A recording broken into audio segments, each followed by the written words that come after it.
యువత యొక్క మనస్సు ఏదైతే ఉందో, చిన్నపిల్లలు కానీ యువత కానీ వాళ్ళ మనస్సు అనేది ఏదైతే ఉందో అది ఇంకా ఇంకా ఇంకా ఇంకా వికాసాన్ని చెందవలసినటువంటి మనస్సు అది.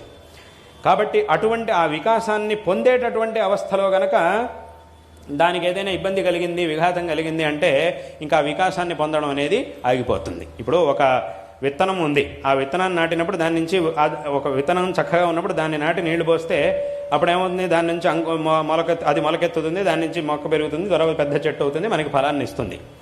అదే ఆ విత్తనాన్ని కనుక ఒకసారి మంటల మీద కాల్చి దాన్ని కనుక నాటితే అప్పుడు ఏమవుతుంది, దాని నుంచి అంకురం అనేది పుట్టదు.